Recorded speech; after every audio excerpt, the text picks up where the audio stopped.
Thank you for joining us on today's AI Explained on why do smarter AI agents still break. I'm Buddy, VP Product here at Fiddler, and I'll be your host today. You can put questions in the Q&A box at any time during this fireside discussion. Today's session will also be recorded and sent to all attendees after the session. So we have a really special guest on today's AI Explained, and that is Juhi Parekh, GM of Key Frontier AGI accounts at Turing. So Turing's a fascinating company.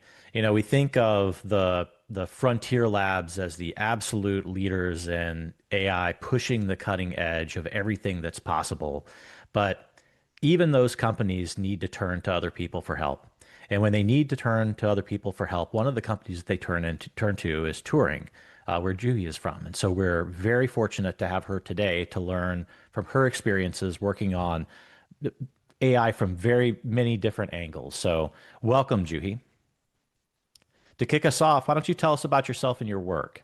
How did you end up seeing both sides of frontier AI and what labs build and how those models perform once enterprises deploy them?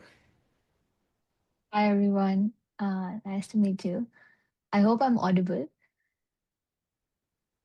Yeah, you sound great. Okay, great. Yes.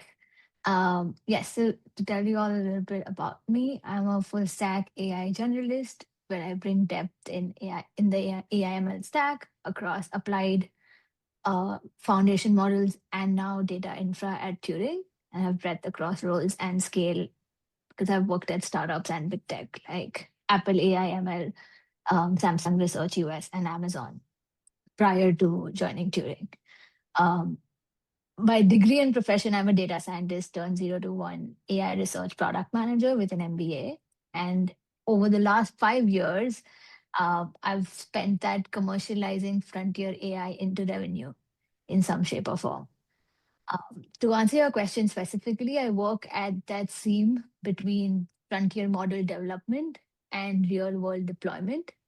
So at Turing, I work with Frontier Labs on post training, where we build hard data sets, benchmarks, and reinforcement learning environments that expose where the models fail. And then on the enterprise side, I see what happens when those models are connected to, real tools, data, permissions, business processes, and just real world workflows. Uh, Before Turing, I led product roles at Apple, Amazon, Niantic Spatial, and Samsung Research US, where I saw that stack across. At Niantic, for example, I was working on the foundation model.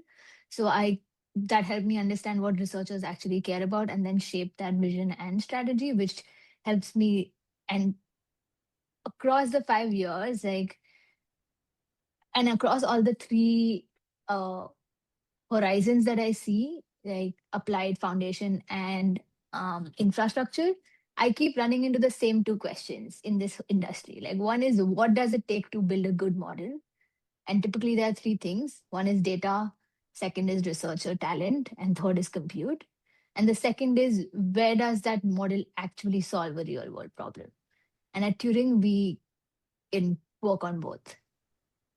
That's really fascinating. That's really fascinating. I talk to people who have done a lot of AI in the research space, but have not been involved in building and commercializing that AI in a commercial setting. And then I talk to people, and I'm one of these people who builds applications on AI in a commercial setting who don't have a background in AI research. And I think the space is moving so fast, and as an industry trend, it's been adopted by organizations large and small so fast that we're all racing to catch up in some way and on some dimension. It's really fascinating that you have a background in all of these different angles. I'm curious how that has helped you, if you have any observations on how understanding more of the fundamentals have made you better able to commercialize applications, or how understanding how the technologies get applied in a commercial setting have helped you help these frontier labs build better foundation models. Yeah, that's a very good question. Um, I think I'll break down my answer into two parts. There are certain skills that you need on either side.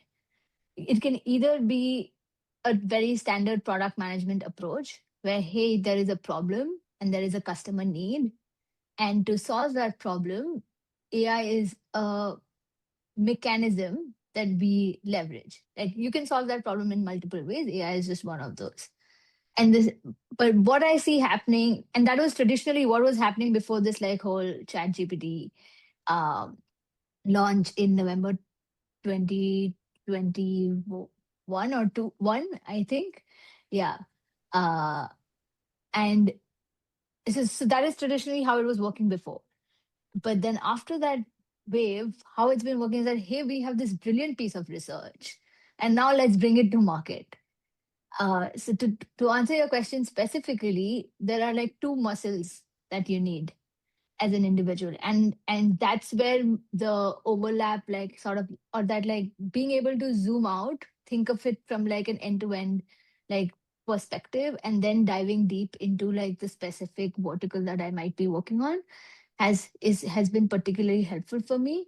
So for example, like at Apple, where one of the things I was working on was like, in fact, like what are the use cases that would make augmented reality experiences mainstream from camera and search. So that was almost that almost felt like a venture investing skill set where you have to cut through ambiguity to find user wants that could become monetizable needs. It's like, hey, I'm looking through like 8 different like verticals, could be education, could be healthcare, and then tying it to like the business strategy, and then identifying what might be specific use cases, and then building like engineering like prototypes around it, leveraging like the advanced research that we were developing. So that's the more like that's the pure play commercialization lens from a product point of view. And then commercialization in like the infrastructure space, like for example data infra, like that looks very different. Hmm. uh, since you are not just deploying agents, when you deploy those agents you identify, okay, where are the agents for failing in real world, and those can be training signals to actually like build data sets that can help improve the frontier models. Does that make sense? Yeah. Yeah, Yeah. no, it's fascinating. And like I said, I don't think that it's so common that we run into people who have that perspective of, and I always think that people are interesting who can approach a large space with a perspective from different sides, right? So on the one hand, like the one we just talked about is from a research background, but simultaneously from a commercialization background. Another interesting one that we were talking about as we were preparing for this for this session was there's also the perspective, the dual perspective of being a builder of AI while simultaneously being a user and consumer of it. And yeah, I think you had some interesting stories about using Claude Code for small daily things and how your team has regular coding sessions together. I'm just curious also how the hands-on habit being a consumer of AI helps shape how you think about the frontier AI work that you do all day. That's an interesting question. um yeah, like it keeps me honest basically. uh like a polished demo hides friction, but using an agent every day exposes it. And even building an agent like will tell you how to prompt it well and what are the guardrails to build around it. Like I think something that Fiddler does very well. uh so so some of the things, like I've had like huge unlocks. Like I think I've been building one agent every week almost. And Nice. I've had some huge unlock, like small steps, just like things like, okay, unsubscribe all promotional emails. I need to do that. and as well as, like say like building agents for work. Then it, for example, like building agents for work in like it, sometimes it can be like, hey, just like something like analytics, like okay, you have to build a computer use agent where you give it controls to scan like a specific like website and then get data out of it for some of the work. Um, and and then like have that be refreshed really. Like that's something I recently built. uh, and I think that's something like, but the Claude has now also launched a skill in co-work that does that. So I think it's become like quicker now. And then the third thing that I recently built was like a communication skills Slack bot. Yeah. Uh, on my on the workplace, like, and it just sends me like a daily reminder, like, just because I care about like how the team is functioning and the culture in the team and everything. So I send that like and it reminds me daily on like like, okay, these were all the messages that you send. uh what is like blocking, what can be done better, and then I also learn, and then I help the team also learn. So there have been like these like small things that you can build which can be huge unlocks. Totally, totally. Yeah, I find that I rely on a lot of those little tiny skills and applications of AI as much as I do on some of the larger applications. We have our first poll live on AI agent lifecycle. So the question for everyone is, how would you describe where your organization stands with AI agents today? So let's give everyone a moment to answer that poll. While we're giving everybody time to register their thoughts on the poll, just turning from being a consumer of AI and the things that you've learned about that and the things that you've learned commercializing the AI models and turning back to the foundational work of building the models themselves. Um, the quality of the model relies so much on the quality of the training data that you use to build it. And I'm just curious how you decide how a data set is hard enough to be useful for testing, that actually makes progress in building a better model versus just selecting data that's just difficult for no real productive reason. How do you curate the right data to build the best models? Yes, and this is a great question. um I'd anchor this by saying that the goal for the data set is not maximum difficulty, but it is maximum information gain. Uh, so a useful hard data set typically has 4 to 5 properties. Like one, it like targets a specific capability to improve essentially targets a specific capability to improve the model on, which could be like coding, but even something a bit more specific within coding or STEM reasoning, long horizon STEM reasoning, or enterprise knowledge work, or tool use, or computer use, things like that. That's one. Two is like it reflects realism, like in real world like human actions. Three is that it should be unambiguous, because there's a lot of like, so what is happening these days is that anyone who's familiar with like say our environments or verifiers will know that um, uh, the model tends to reward hack a lot. Like it will give like so so when there's an unambiguous success condition, then the model essentially um, going haywire like becomes essentially lesser. So that unambiguity is important. Uh, and then the fourth part is like basically like it teaches the model something actionable when it fails. That's the training signal.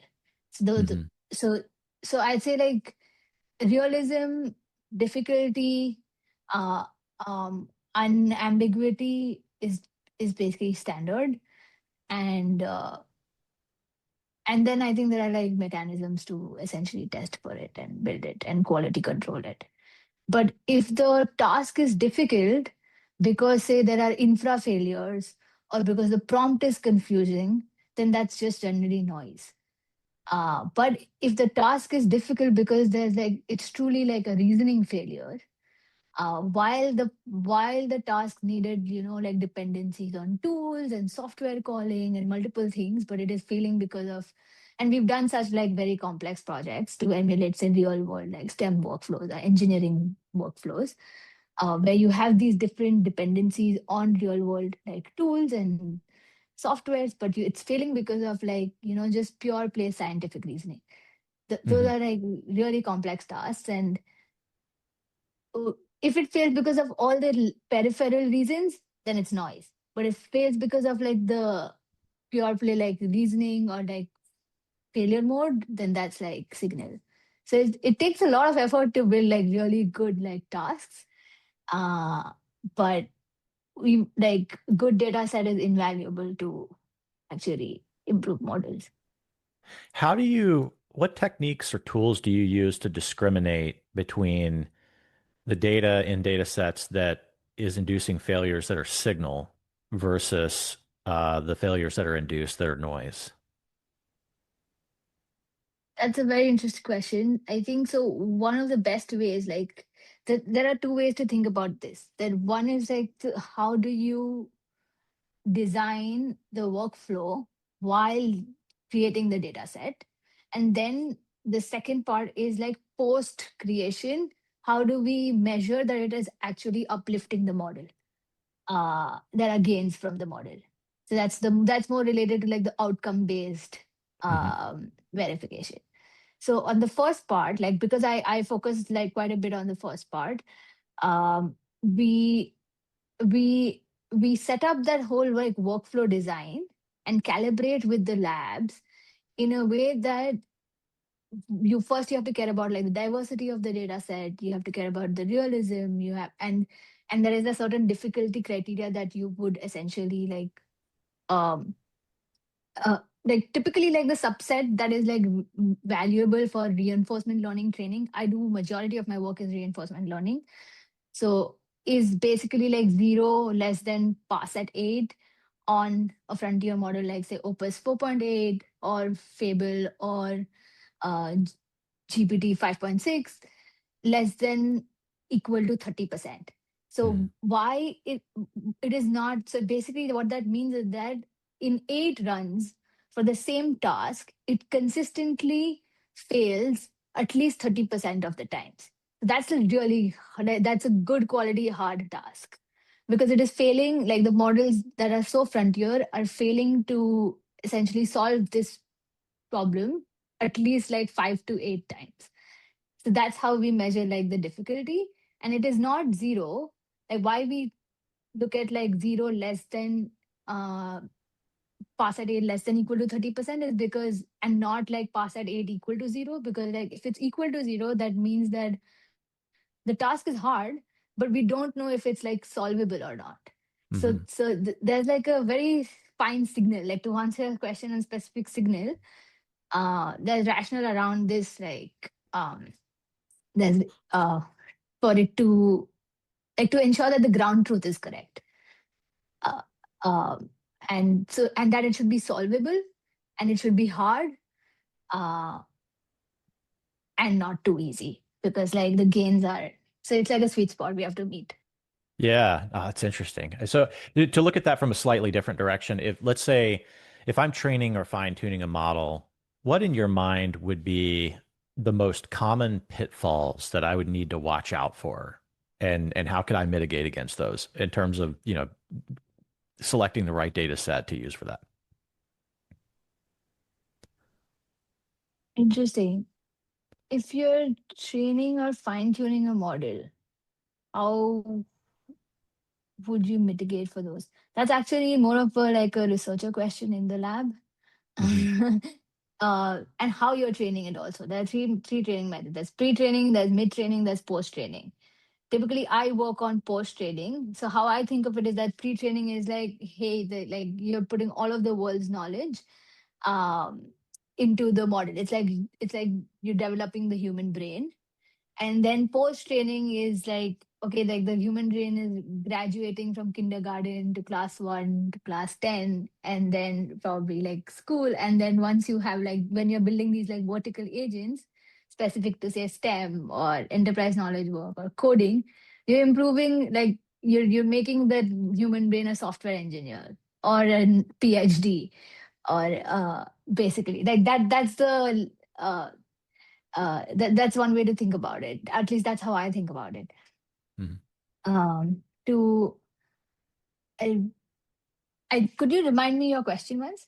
Oh yeah, I was just wondering, like when you look at, you were talking about how you get it right, right, and the ways to discriminate between data that is going to give you failures that are signal versus data that's going to give you failures of that are just noise that you need to discount. And so I was just curious if you think about it from the failure case, like when people screw that up and they pick the wrong data, what are the most common ways that that happens? The things that if I'm fine tuning a model, for example, like what should I watch out for? Yeah, I think if the model will try really really hard to solve that task, and Mhm. it will so like so there is basically there's always a grade like trajectories. You have like model trajectories, which is like how the model is responding to these like to try and solve this task. That's and when it can't is when it's model breaking, like in layman terms. So um that's something like that like you should like solve, like you should watch out for false positives and false negatives in those 8 runs. Like that's something like that's like a very important check. um uh, Other quality checks are like correctness.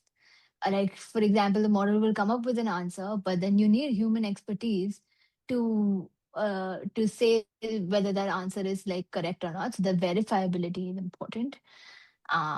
And that's like signal. Otherwise, you're like basically training on bad data.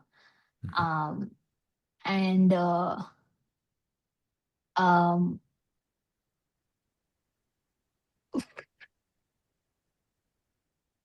Diversity of the data set is important. So, for example, like you'd want to have a good mix. Like that is actually very important because it's like you don't if you want the model to be a PhD uh, or like a scientist, you wanted to have the same problem solving capabilities across like say physics, chemistry, maths, and bio. So like the diversity and how you curate that data set is like typically very important. and and if you get all the ingredients right in data set design, then a lot of your like problems in fine tuning are like solved for. um, Fine tuning is like fairly straightforward because it will essentially just tell you whether like this you're actually getting gains from it or not. um, and how you tune it is also important, but that's like very subjective to like how the researcher wants to do it. uh, um, so yes, but like if you design the data set well in the first go, I think a lot of upstream like problems are solved. Gotcha. That's interesting. We have our second poll for the day. We have this one's on AI readiness. So the question to everyone is, how does your team currently test whether an AI agent is actually ready? So take a few moments and consider that. We'd love to hear your feedback, and then we'll all be able to see where we're all at on that topic, which is a good segue to our next topic to talk about, Juhi, which is like if we go from the the the the bottom of the stack or lower in the stack where we're talking about building the models themselves and selecting the data to build the models, we go all the way to the other side at the top of the application stack and look at the agents themselves. It's been really crazy to see how rapidly the sophistication has advanced in that, right? I mean, it wasn't that long ago where the horizon for the tasks that AI would do were extremely short, single turn LLM chatbot style interactions. And now we have these multi-turn agentic applications that keep working on longer and longer and longer time horizons. And the topics sort of have moved on to how do we engineer loops so that the agents continue to build themselves and improve and all of this. And I'm really curious to get your take on, what you're seeing that's actually changed in the last couple of years to enable that, that's letting agents take on longer and more complex work than they used to. Yeah, that's a very interesting question. um so essentially, um there's a couple of things like I'd say like it's an ingredient of like the data as well as compute and training methods. I'll index my answer a little bit on the data aspect of it, like the training data aspect of it, since uh, uh, that is a like that is like a direct reflection of where like the industry is evolving. So for example, like it's become very easy for models to solve a lot of things now, like because the models are so advanced, right? And the data that we build now for the frontier models is all long horizon. So to meet that difficulty criteria that I told you about, for Hmm. it to give signal, each task has to be like so complex in terms of like real world workflow. So think of like an investment banking analyst or like a venture capital analyst, and what do they do day to day? In 1 week, they have to probably write like an investment memo. They have to do market research, and that market research will require them like doing like a lot of research across the internet. We'll have them do meetings, take notes across all of that, synthesize it, and then build a point of view. Building that point of view is like not like is human judgment and pattern that I don't think is replaceable. But everything that is needed to build that human judgment can be actually automated, and that will be just one task. So one task that we give to the lab, and will be will need to have like this level of complexity in terms of like source documents, in terms of like changing assumptions or how to reason through changing assumptions, tool calls, with like an outcome, defined outcome. That defined outcome capability could be like document generation, could be analysis, could be things like that. So it so if like the average time to create like a task like this is probably like 30 to 50 plus hours, um, and it will require a team of engineers, operations, researcher, phds to like, and all these like pieces need to work together. So it has to be orchestrated in a way that it is like built, and then you scale it, and then you scale this Hmm. across multiple personas, not just like investment banking, one persona. uh, uh, so to I hope this like essentially answers your question in terms of like, if you start feeding the model on data like this, the it is already advancing in those capabilities, and that has what has led to the progress of change. And the second thing is, now we are actually moving like, because the models are so good already, we are moving into like giving tasks based on agent execution time. So there are multiple ways to like define complexity, metrics to define complexity. Like there's long horizon, model break, like difficulty criteria. And now it's like, okay, how much, if I train my model on this data set, typically like what's the agent execution time? So you want it to be so complex. Like if your agent can do 1 week of human work in 1 hour, and then so you're now moving to measuring agent execution time than human time that we are essentially uh, augmenting. That's interesting. And so, and it sounds like there's the models themselves are getting better, which is enabling, them to run longer and longer horizon tasks. And then, of course, the architecture of the way you build the application and selecting the right components for the time horizon that you're targeting is another important component. You mentioned infrastructure, and you've mentioned that a couple of times. Earlier when you were introducing yourself as being another area of where you've spent a lot of time. Is there anything else that you would share around like the role that infrastructure plays in enabling agents to work on longer and longer time horizons? Yeah, for sure. So like, so an our environment basically is like three components. There's like a task, which is a concrete goal, an environment in which it can act, which has like tools changing state, and a grader that scores the outcome. So the task could be something like, hey, book my flight tickets, or identify which are the best flight tickets to book. So then the like that whole like task, like that environment will be like that. Then it will go to your Google Chrome. It will like go through websites, like identify, okay, which is the best one, best flight, and then um give recommendations or book depending on whatever like the user guide. So this is a very real world workflow. And what we and the and when we give this task to a lab, like the grader will actually score the outcome on whether the agent did it effectively or not. That's essentially how it works. um Now everything like there's there's one reasoning part, there's one like basically um the brain of it, and then there's the harness. The harness is the infrastructure around it, which is everything that turns a model. The model is the brain, modeled into an operational actor, like the system instructions, the context assembly, memory, execution loops, what are like the guardrails, um, sandboxes, where should like it call for human prompt.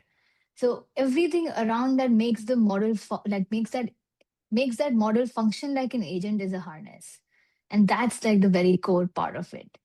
And the model is basically like the reasoning. So that's how uh, I look at it. Like model is the reasoning engine, and the harness is like what the model can do, what it can see, how we know what the model did, and what happens when it fails. Like that's essentially how it works. Got it. Got it. Let's let's put all those pieces together. And so if you take the model, you take the infrastructure, the design that you've imposed on, the agent in terms of the system prompts and the overall architecture and flow from call to call, and all of this in service of some business problem that you're trying to solve if you're commercializing one of these agents. And so let's say you build one of those and then, it tests well. So you pass that gate and it's time to actually deploy it to production. When you reach that moment where you move from theory to reality and you've done the best you can to architect it in the best way and to do all of your diligence with testing and evaluation pre-production, and you actually deploy it and it meets the real world. In your experience as a builder of these things, where does it tend to break first? Oh, that's a I um I think there are usually I think like there are like three usual suspects on when it where it tends to break. Um, I think tool calls and accurate tool calls. Uh, Sometimes it will do the right tool call, but it will call it for the wrong reasons, or it will like try to like the wrong argument, or call it that should not have asked for at all. So that's where all the guardrails like really come into uh, play. For example, I think there was like one recent news, right? Like that, um, I think like one of the models like tried very hard to uh, break the cybersecurity guardrails. So that's basically like what happened. Like when you like tweak the human brain in a very in a certain direction a lot, I think it's natural Yeah. human behavior that the models have started to emulate. So tool calls is a lot is a big one. Um, Consistency is also a failure mode sometimes. Like it will be right 80% of the times, but it will be like not accurate like 20% of the times. Now that 20% failure mode usually clusters around specific users or like test cases that haven't been tested. So because like typically as product managers or agent builders, we will optimize for the mass, right? Like okay, what's like your uh target customer segment, or like um m- maximum generate. It's like the Pareto principle. So that Hmm. consistency is also like a failure, but like it's very important just for like building scalable systems. Um, and I'd say that if like run it, running it repeatedly, like this also falls a little bit into consistency. The consistency one can be like edge cases, and the second can be like you run it repeatedly on representative long tail adversarial cases where it has to go through like real permissions or integrations. May sometimes the user authorization will be like a big blocker. So permissioning, I'd say, consistency, tool calls, and even output format. Like how many times do we get an output format from say one of the frontier models, and we think it's like visually great and you don't need a designer to work on it. so, so things like that, yeah. Yeah. So it so I think three or four of those things are usually what I see as like breaking agents, Gotcha. guardrails. Yeah. Yeah, the tool calling one is a big one that you brought up. Even like for us at Fiddler, both working with our customers as well as even in our own work. We have an MCP server that we work on here at Fiddler. And I think one of the things that we learned when we were building it, that we also see with customers and everyone else building these, is that you can't just take your web API and pass it through and just write the MCP server as a thin wrapper, because the Yeah. APIs themselves are built for different use cases, and they often pass like far too much information that if you just hand it directly back to the agent, it pollutes the context window with all sorts of extraneous information that like skews it off course with the reasoning about the task that you're actually giving it to do. Um, there's a lot of complexity there, a lot to sort out. Yeah. Um, I think, yeah, go on. oh no, you go ahead. No, yes, I think, yeah, I totally agree with you. Like, I think all of us face it, right? Like, when we're building agents, like a benchmark will ask, like, can the model solve this? But in a production environment, it's always like, can the system solve it repeatedly and fail safely when it can't? I think the fail safely when it can't is like the one thing that needs human judgment at all times. And I don't think that's like that will very easily be augmented. Gotcha. Yeah, I think, like I said, I think that's very similar to what we see with our customers who are building these agentic applications, right? Like reasoning about the tool calls. Increasingly, we're seeing interest in evaluating the entire output of the agent chain itself, not just each individual turn of the agent. Um, Yes. and also moving from the evaluation happening in pre-production and then in an observability context, but then actually deploying them in a control plane context where if you plan in advance for the agent going off the rails, you have a plan for how you would intervene to prevent it from impacting your downstream customers. Yes. Um, great. So I guess I one other question sort of related to that, as we move toward our extremely fun rapid fire question session, um, we've talked about different altitudes. We've talked about the most common ways that agents fail themselves most at the last minute. We were talking about how we build better models and select and use the right data for training. Um, You said that training a capable model and building an agent that actually works are two different problems. So I'm curious where that assumption breaks down for people. What do people get wrong when they assume that solving one is automatically going to solve the other? Yeah. Uh, in, let me like give you an analogy first. I think that'll help anchor the answer. It's like it's almost like giving you have a brilliant team member, and you give them full ownership of an outcome, but you don't give them any of the levers to be successful. And that's the setup for failure for people as well as agents. And I think that's the assumption that essentially breaks. Like you have a model that will predict, but an agent has to act. So and that training optimizes across like the distribution, right? But so the model training it optimizes across like a distribution, but agent training needs reliability in one specific environment, uh, and has to repeatedly, consistently do it at all times. So the agent part becomes more of a system design problem, and like an architecture problem than just like a research problem.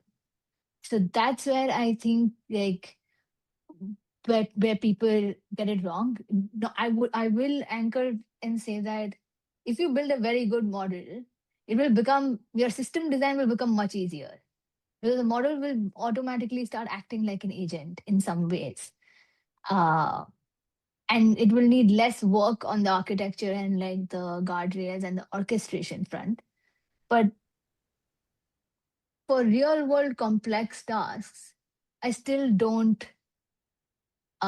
see that going away. So as So you do need like very strong engineering and architecture muscle to be able to build reliable, um, provisioned agents that repeatedly work and don't like be a burden on the human workforce and actually like help.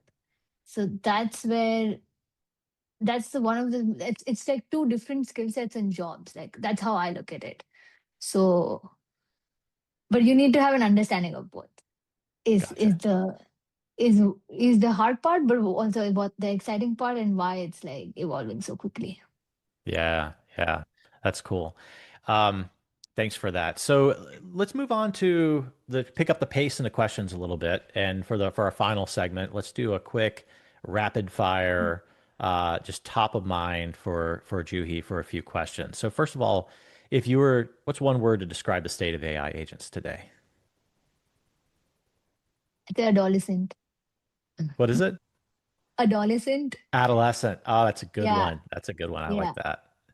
Favorite yeah. AI tool you personally use every day? Cloud code. Same. Yeah. Most overhyped term in AI right now. I'd say there are many. I know. But the first thing that came to my mind was super intelligence. Super intelligence. I think I see But that on at least a couple of billboards every morning driving on 101 here in Silicon it, it, Valley. yeah. Or I'd say like fully autonomous. Yep. I don't think we have reached that stage yet. That's Yep. overhyped. Those are definitely on the bingo card. Weirdest thing an agent has ever done for you. Uh, that's an interesting one. So the weirdest thing an agent did was like it fixed a problem by deleting the test that exposed the problem. I It's mean, it's a clever. It's creative one way to way. do it. Yeah, yeah, it's creative. Yeah. Um, One thing every enterprise gets wrong about deploying agents. uh, that's a they automate the agent before instrumenting it, like or building like the orchestration and guardrails around it. Like they'll just like because they go fail fast, Yep. but fail fast thoughtfully. Yep. I think it's interesting to see how that trend is not new, and yet we continue to repeat it. Um, They when they skip evals, right? Like they'll test a yeah, happy path, they'll skip the eval, and then get surprised by the edge cases. But it's like you never sure. eval. Yeah. Yeah. Biggest AI myth you wish would die. Smarter model equals to more reliable product. That's not true. So That's a better good one. model does not remove the yeah, does not Yeah, I mean, eliminate the need for system engineering. Yeah. I bet there are a lot of blown AI budgets that maybe are at least partially a consequence of buying into that myth. And last one is, what's one skill you look for in a hire that has nothing to do with their ability to write code? Well, that's a good one. I think first principles thinking. I always look for that because this like space is evolving so fast that skills can be built, but how you think, um, yeah, I think there's like three things. There's IQ, there's agency, and then there's EQ. Uh, I think if you are a first principles thinker, you can at least solve for one and three. Little, That's a good one. I think it's interesting how the more you work with AI, despite all the hype, the clearer the focus comes on where the gaps are that AI can't solve for. And those are the yeah, things that you want to find in the people on your team. yes. That's a good one. Thanks, Juhi. Really appreciate you spending the time with us today, and also thank you to our audience for joining. I want to give you the last word. Um, what you have any final thoughts for our audience as we close today? Um, I think no specific thoughts as such, but I think I'll lean back to what I said in the beginning that irrespective of whichever like dimension in AI that you're working on, like you will end up running into the same two questions. Like, what does it take to build a good model? And where does that model actually solve a problem, a real world problem? So if I was anyone thinking about my career, I'd like anchor myself on like these two core questions, what is needed for these two, and then build skills around it. Uh, the winners, I think, like won't be organizations that give like these like agents or models most freedom, but would be the ones that can safely expand the freedom as like the guardrails improve. Yeah. Awesome. Thank you, Juhi. I'm Buddy Brewer with Fiddler AI with my guest, Juhi Parekh of Turing. Thank you, Juhi, for joining. Thank you to our guests, and I hope everyone has a fantastic day. Bye, everybody.